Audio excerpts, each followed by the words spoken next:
Donald Trump on Monday introduced his running mate in the 2024 election, U.S. Senator J.D. Vance.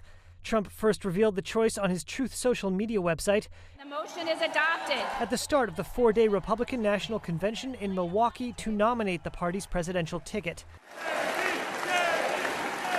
Vance, who is 39 years old, is a former Trump critic turned staunch loyalist who enjoyed a rapid rise in American politics after winning acclaim for his memoir, Hillbilly Elegy. Vance himself was harshly critical of Trump before and after Trump's 2016 election win against Democratic presidential nominee Hillary Clinton, calling him an idiot and America's Hitler, among other epithets. But as Vance geared up to run for the U.S. Senate seat in Ohio in 2022, he transformed into one of the former president's most consistent defenders. That about-face appeared to win him Trump's endorsement. Thanks to the president for everything, for endorsing me, and I gotta say... And the Republican would go on to defend Trump's positions. He has downplayed the severity of the January 6, 2021 attack on the U.S. Capitol by a violent mob of Trump supporters trying to block lawmakers from certifying the results of the 2020 election. They asked me, they said, well, wasn't January 6th the constitutional crisis? And I shook my head and I said, no. January the 6th, Donald Trump trying to challenge an election through constitutional means, that is the opposite of a constitutional crisis. On the campaign trail, the former venture capitalist has also served as a bridge between Trump associates and wealthy Silicon Valley donors, many of whom have opened their wallets to Trump this election. Still, Vance's selection has its detractors among Trump associates, notably those who wanted Trump to select a diverse vice presidential candidate. Though Trump and Biden are virtually tied in most national polls, Trump trails the Democratic president by significant margins among women and Black Americans. Some Trump associates privately questioned whether it would be wise to take Vance out of the Senate with Democrats and Republicans vying for control of the upper chamber. Democrats hold a one-seat advantage, though they are likely to lose ground in the November election. Joe Biden may lose key union support ahead of the U.S. presidential race as leaders of the 1.3 million-member Teamsters Union consider backing no candidate at all. Sources say a final decision on the matter is expected to come in the next few weeks. The union previously backed Biden in 2020, and working-class groups in closely contested states such as Michigan, Pennsylvania, and Nevada helped power his election victory that year. But people familiar with the union's deliberations point to months of deteriorating relations with Biden's team, and some Teamsters leaders' concerns about Biden's political endurance. Teamsters President Sean O'Brien also made an appearance at the Republican National Convention in Milwaukee on Monday night, and gave praise to Biden's opponent, Republican candidate Donald Trump. But one thing is clear. President Trump is a candidate who is not afraid of hearing from new, loud, and often critical voices. And I think we all can agree, whether people like him or they don't like him, in light of what happened to him on Saturday, he has proven to be one tough SOB. Still, sources say it's unlikely the Teamsters will endorse Trump either, due to deep divisions in the union. It would be the first time since 1996 that the Teamsters considered backing no candidate at all. The group's frustrations with Biden have grown in recent months. O'Brien was denied an Oval Office meeting to discuss a key priority, rescuing trucking giant Yellowcore and its 30,000 union jobs from bankruptcy. A person familiar with the discussions say frustrations were compounded after calls from Democratic lawmakers and donors for Biden to drop his re-election bid following the presidential debate last month. The criminal case accusing Donald Trump of illegally holding on to classified documents was dismissed Monday. Judge Aileen Cannon of Florida, who was appointed to the bench by Trump, ruled that Special Counsel Jack Smith, who was leading the prosecution, was unlawfully appointed. Today, an indictment was unsealed.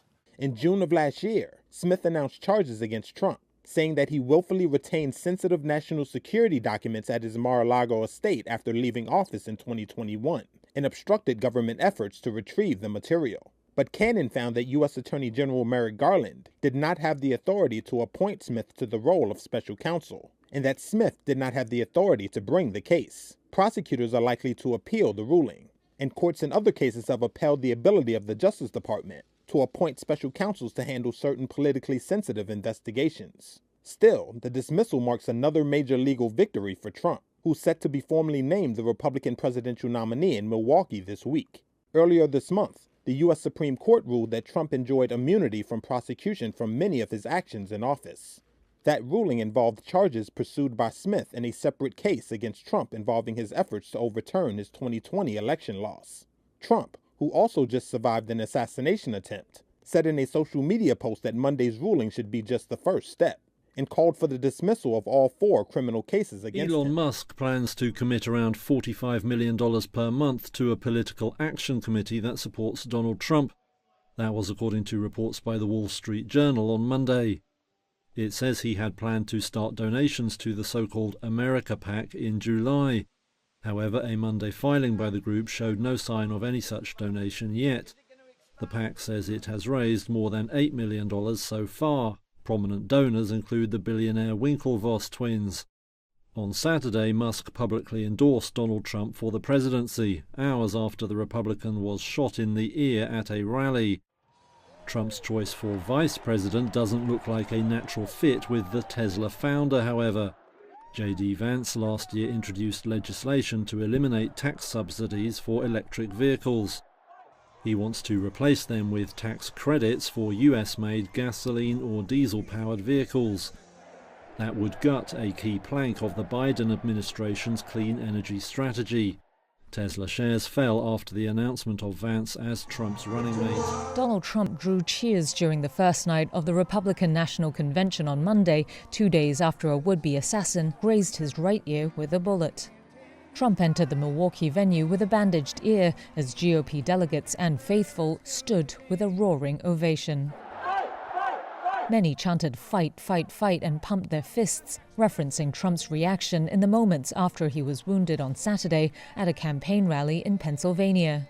The former president mouthed the words "thank you" to the crowd before shaking hands with his freshly picked running mate, U.S. Senator J.D. Vance, next to him. Our nominee for the 47th President of the United States. Trump is due to formally accept the party's nomination in a primetime speech on Thursday to face Democratic President Joe Biden in the November 5th election, while Vance is scheduled to address the convention on Wednesday. For the office of Vice President of the United States, Senator J.D. Vance. The 39-year-old was a fierce Trump critic in 2016, but he has since become one of the former president's staunchest defenders, embracing Trump's false claims that the 2020 election was marred by widespread fraud. The Ohio senator is deeply popular with Trump's core supporters, but analysts have questioned whether he can broaden the ticket's appeal. He shares Trump's aggressive approach to politics, and his conservative statements on issues such as abortion could turn off moderate voters. The 4-day convention began less than 48 hours after a gunman opened fire at the outdoor rally, killing one supporter. The 20-year-old suspect was a registered Republican. He was shot dead at the scene, and his motive remains unclear. In Nigeria's north-central Plateau state, the families of those killed in a school building collapse on Friday prepare to bury their loved ones. At least 22 people were killed, among them 12-year-old Emmanuel Dennis. Here's his father, Victor. I went there, I see the house collapse. I went to see the collapsed 2-story building. I saw the building. People were helping to rescue the students. My 2 girls, one jumped out and the rescue team rescued the other one. My boy was down. It took some time before they brought him out from the rubble. He had an injury to his head. I saw his dead body in the mortuary.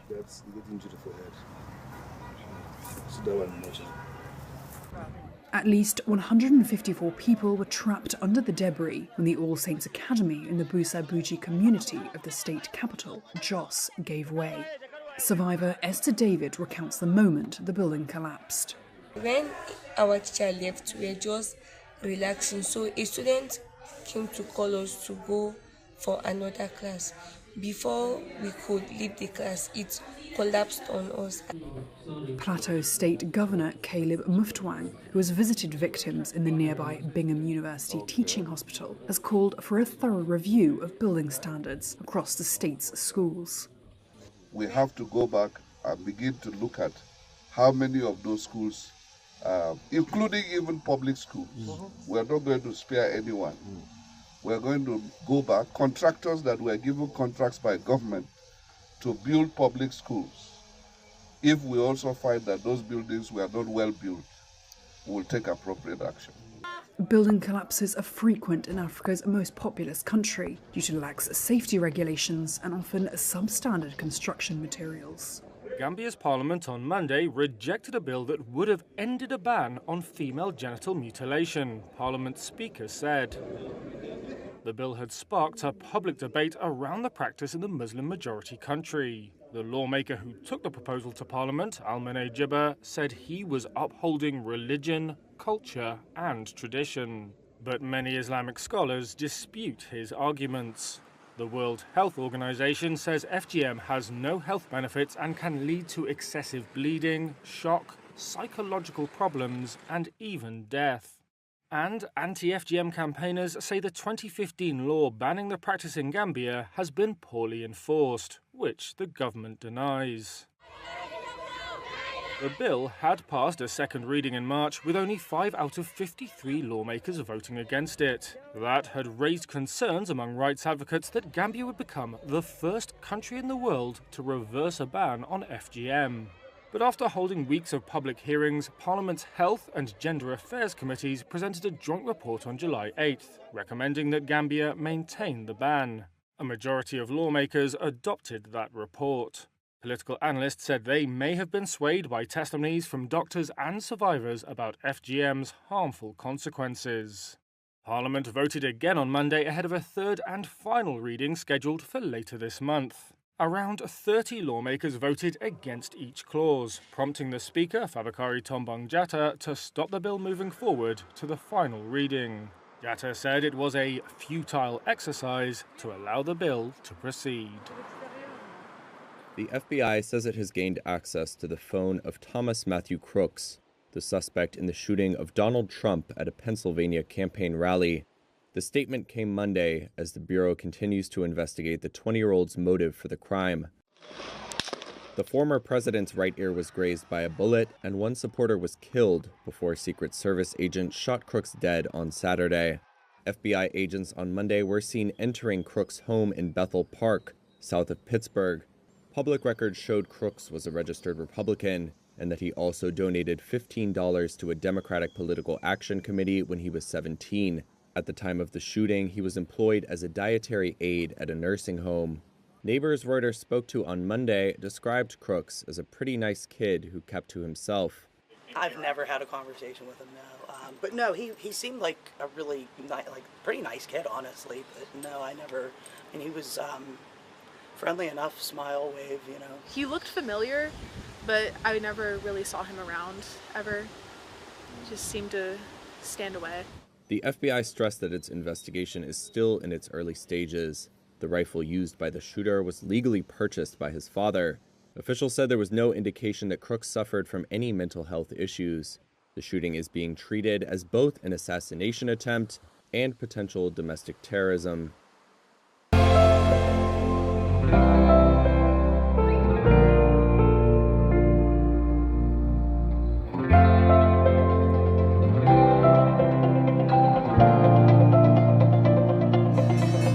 Stocks closed higher on Monday, with investors increasing their expectations of a second Donald Trump presidency in the wake of a failed assassination attempt. The Dow gained 0.5%, the S&P 500 added 0.3%, and the Nasdaq climbed 0.4%. While all three major stock indexes ended well below their session highs, the Dow notched an all-time closing high. Investors see a Trump presidency as likely resulting in a more hawkish trade policy, an extension of tax cuts, and deregulation in a host of areas ranging from climate change to cryptocurrencies. If anyone can turn an assassination attempt into a home run, it's Donald Trump. Eric Ditton is president and managing director of the Wealth Alliance. The markets are telling you the story. The markets are excited. The Trump stocks are rallying. Trump stocks are crypto stocks. They're prison stocks. They're guns. Clean energy selling off. The anti-Trump stocks. The markets like the pro-Trump world. Shares of Trump Media and Technology Group, parent of the former president's Truth Social platform, soared nearly 31.5%.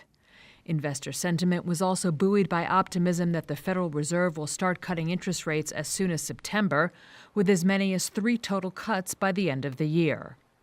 Other stock movers included Goldman Sachs, up more than 2.5%, after the investment bank reported that its second quarter profit more than doubled, beating analyst estimates. Shares of Macy's dropped more than 11.5% after the department store scrapped buyout talks with Ark House Management and Brigade Capital. Hugo Boss is cutting its sales outlook again amid doubts over demand in key markets like China. The German fashion house said Monday it expects annual sales of up to about €4.35 billion, or a little over $4.7 billion. Boss has flagged concerns over demand in China, where an economic recovery has proved uncertain. It has also raised worries over US consumer sentiment ahead of the country's presidential election. Those warnings have caused its shares to slump to their lowest since 2022. On Monday, the firm reported a 1% dip in preliminary second quarter sales. The slowdown comes even as Boss embarks on an expansion mission. Last year saw it ramp up marketing spending and open more than 100 new points of sale. It all adds to growing gloom for premium brands. Also this week, Britain's Burberry issued a profit warning and scrapped its dividend. And Swiss watches giant Swatch, which owns upmarket names like Omega, reported a big drop in sales, again citing China. This prototype prosthetic foot is designed to simulate the anatomy of a real human foot. Researchers think it could be a game changer for people with limb loss, and possibly for future humanoid robots.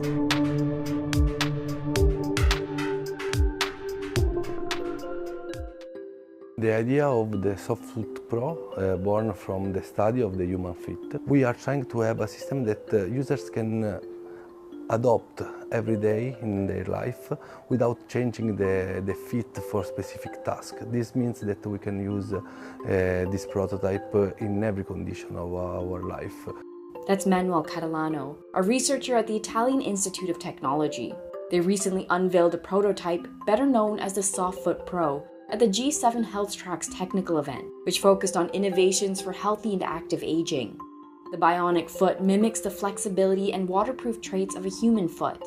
Catalano says that current prosthetics have flat or low compliant feet, meaning they aren't able to adapt to changes in terrain or posture. Indeed, we have a system of phalanx, bones, ligaments and muscles that allow us to deal with every kind of environment.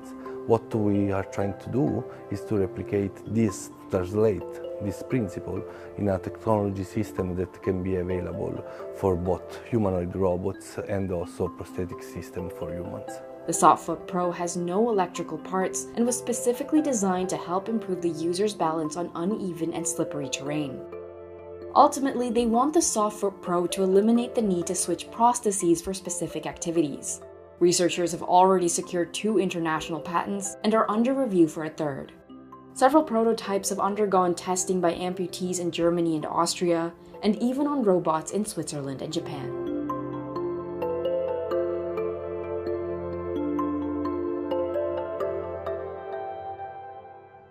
Sales at Cartier owner Richemont fell below expectations last quarter. The luxury group on Tuesday blamed a slump in Chinese demand. Sales rose 1% to $5.77 billion, below analyst projections of a 2% rise. Richemont said all regions delivered growth except for the Asia-Pacific, where sales dropped 27% in China. However, those struggles were partly offset by a strong performance in Japan, where Chinese travellers seized on the weaker yen to snap up luxury products. Sales rose in Europe and the Americas, however, and some market watchers were relieved Richemont's figures were not even worse after a tough start to the week for luxury brands. Burberry saw shares plummet after a profit warning, while Germany's Hugo Boss cut its sales guidance for the year on weak demand. Richemont shares were up around 1% in early trade. Apple shares jumped to a record high in Monday trade. They rose 2.5% after Morgan Stanley called the iPhone maker a top pick. Analysts there cited the tech giant's move to roll out AI features. The The firm last month unveiled what it called Apple Intelligence. It draws on your personal context to give you intelligence that's most helpful and relevant for you. Industry watchers see it as a bid to catch up with rivals Google and Microsoft, which are seen as ahead in the race to use AI. Morgan Stanley said the technology should be a big catalyst for sales if it lures customers into getting new gadgets. Analysts at the bank say only around 8% of current Apple devices are compatible, creating the possibility for a surge in upgrades by consumers. Morgan Stanley raised its forecast for iPhone sales as a result. Apple shares are now up around a fifth this year. The gains have seen it vie with Microsoft and chipmaker Nvidia for the title of world's most valuable firm. All the buzz around AI has also lifted hopes that the overall smartphone market will revive this year, with Apple and rival Samsung seen as top winners from any upturn.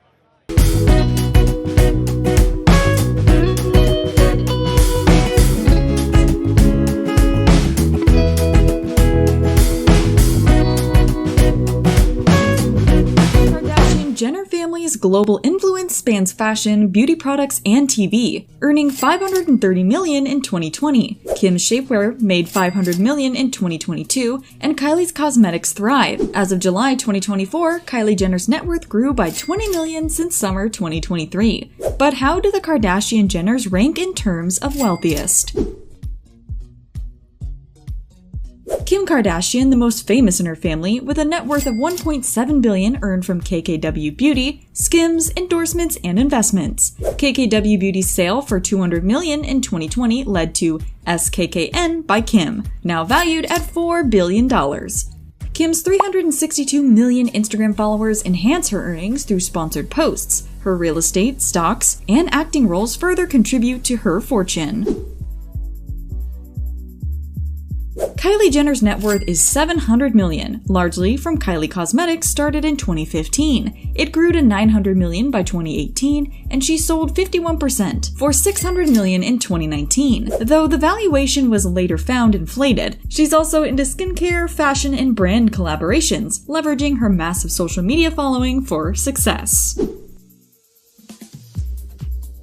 Kris Jenner's net worth is $170 million from her 10% manager's fee and earnings like $20 million from Kim's KKW Beauty sale. She owns 7% of Safely and partners in Kim's Sky Partners, with income from sponsorships, and as executive producer on Keeping Up with the Kardashians, she's focusing on managing her daughters' careers.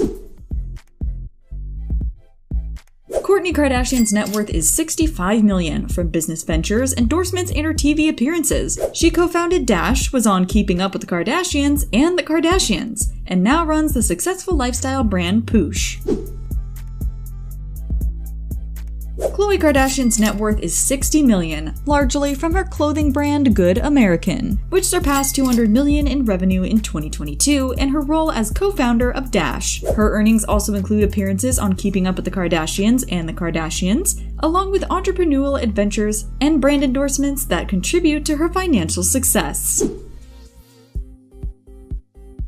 Kendall Jenner, worth $60 million, excels in modeling and entrepreneurship. She's partnered with Chanel and Calvin Klein, gracing prestigious magazines and runways worldwide. Her 818 tequila sold over 100,000 cases in its first year. With a beauty brand and huge social media following, Kendall's influence promises continued financial growth.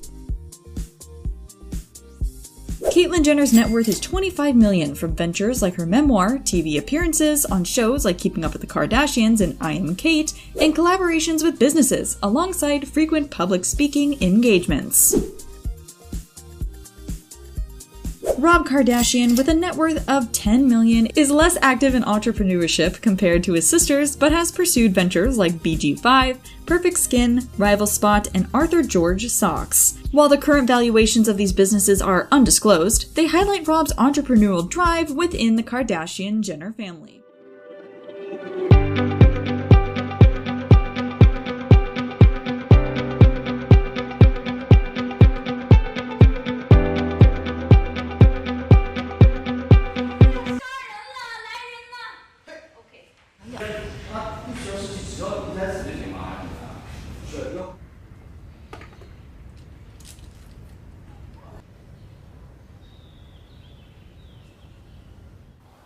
我不知道前面那些人对工作的概念是什么。我对工作的概念就是一份工作，就是工作嘛，我觉得就是可以填充自己空余的时间，然后开心最重要。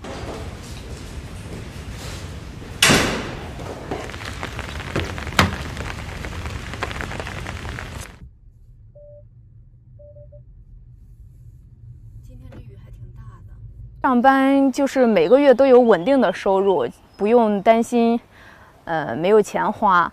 其实我来横店也是带了一些自己的积蓄，我压力也不是特别大。如果说是没有带积蓄的话，我觉得就是可能会有一点压力的，因为拍戏的话，刚开始就不是说你想拍就拍，选择权在别人手里。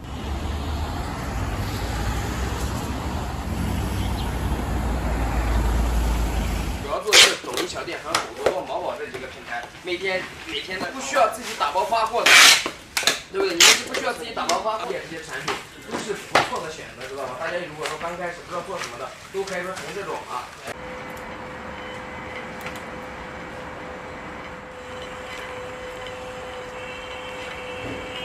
从毕业以后出来就是天天就当服务员，乱七八糟的，也就是上班嘛，就是混日子的感觉。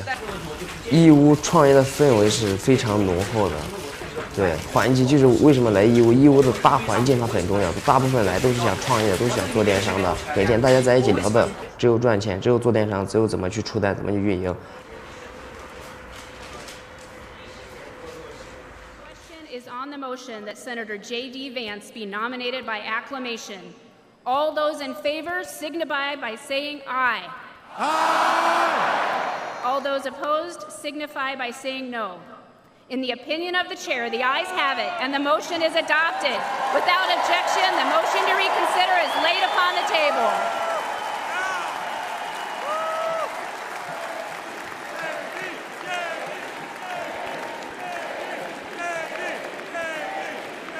Delegates and alternates, ladies and gentlemen, I am proud to announce that Senator J.D. Vance has the overwhelming support of this convention to be the next Vice President of the United States.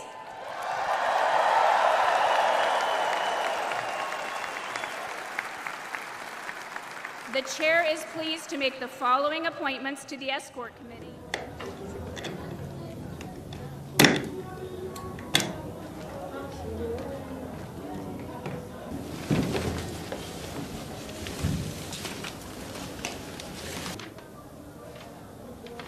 Four.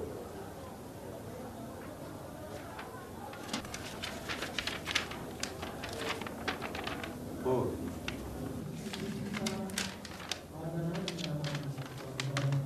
Four.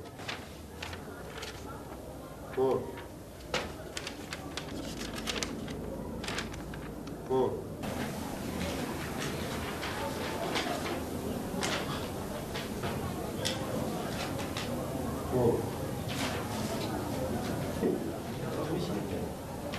Four.